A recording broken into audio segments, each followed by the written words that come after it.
in the wheelhouse of what you were expecting to do in January. This was a little bit more what people were expecting of you too, probably tonight, huh? I really have no idea what people expect. You know, I've been in this for 2 years and slowly developing. You know, had a little hiccup last night, fight, ran into some walls. So I think, I don't know, half people expect me to clean the clock, half people expect me not to know what to do. You know, the truth is I'm developing into a real fighter, man. So expectations get higher every fight. You know, how fun is that for you as an athlete, coming from doing something that you did for many, many years and did at the highest level possible, to now having to learn stuff kind of from the ground up? I mean, is there something about that that's fun for you as an athlete? Oh man, it's a ball, you know.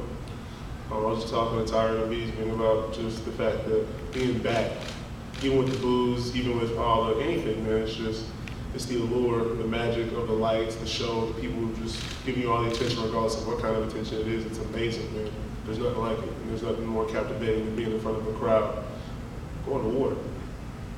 Talk a little bit about Dmitry, because I will say that when Dana was back here, he wasn't really in love after the fact of the matchmaking, I guess. And I think he was a little disappointed in the effort that came from your opponent tonight. So can you talk about that maybe a little bit? That's a big fan of the matches. I think Dana White loves me. What are you talking about? I thought they were besties. He just seemed a little bit disappointed in your opponent. That's all I'll say. I would say that rich men don't really get disappointed because they're still rich. But you know, I'm here to fight, man. Whoever they put me in there with, I'm a fight. I come to fight. I'm prepared to fight. I love to fight, and that's what happened. You know, those guys make the matches. Those guys are the bosses.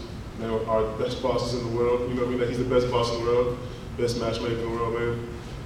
Fans loved it. I loved it. And if there was any fall off, I think, and I know you guys trust and believe it's gonna be riveting. This is the biggest show, best, baddest show on earth, man, and I'm a part of it. So. Greg, if you could, fire jacket. Appreciate you, brother. If you could compare this win tonight to a moment from your football career, what would it have been similar to? There's no comparison, man. You know, it goes along with the question you asked earlier, man. I'm reaching heights that I've never reached before, man. You know, I've been alongside Titans for my whole life. You know, Michael Orr, Greg Oden, Joakim Noah, Al Horford. I played against these guys in college, man. You know, like I always say, Tom Brady, Cam Newton, like these are Titans. These are, you know, monsters in the game. And to come over here and transition into a place where Titan is not even the right justification for what these guys are, man, is amazing. And I just don't think that these heights have been reached yet. You know, this is just gonna make Bo Jackson look like a joke, man. You know, I'm the fight sports athlete version of what Jordan could be, man. This is just getting started. We're scratching the surface, basically. What did you think about the crowd reaction? You won this fight, you're South Florida. Dana said you're on the card for this, not because of draft weekend at all. So you're the hometown guy. What did you think when you saw and heard the reaction? I loved it, man. You know, and really, if you really listen, just there's less and less booze, man.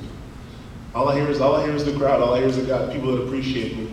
And a lot of people never really ask me this question, but before anything happened to Greg Hardy in his career, to the cracking along the way, people booed me, man.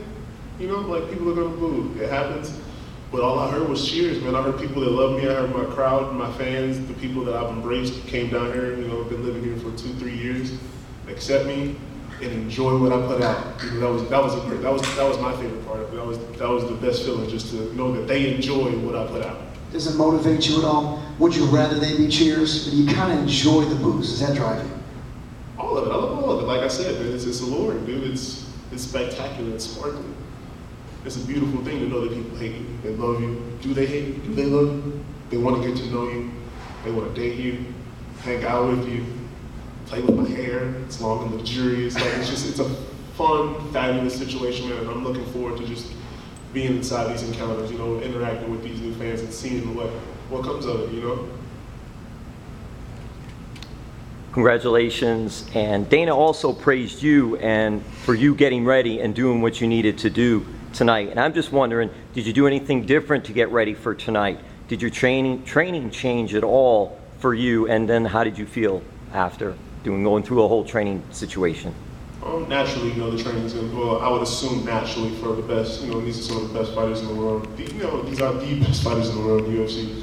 So naturally, I would think the regimen would change. But for me, we hit a lot of walls. And just being a rookie in this sport, you got to make adjustments fast. So it changed dramatically in the aspect of filling holes, filling gaps, going in, replacing things and changing things in my perspective. But I would say what happened was what's going to happen in the future and going to continue to happen. That's my MO, guys. Leaps and bounds, man.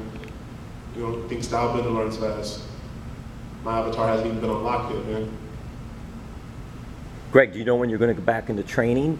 Or you're going to take some time off and then get back into there to whatever the future holds? But do you have a time frame of when you want to get back in there to start training? Like I said, man, leaps and bounds. I'm going to go home, get a checkup, make sure I'm good, and I'm going to get back to physically training my body so that I can come back in and go to wrestling practice, go to jiu-jitsu. Mike was talking about he's a blue belt, I'm a white belt. So I got a lot of catching up to do. It's back to the drawing board because, I got to earn some of this respect. I got to go back and I got to keep proving to you guys that I can, stay here. I've proven that I belong here, guys. And now it's time for me to prove that I can stay here because I owe you that much. I'm going to have a whole lot of hell of fun doing it. Any other questions? Thanks, Greg. All right, you guys rock.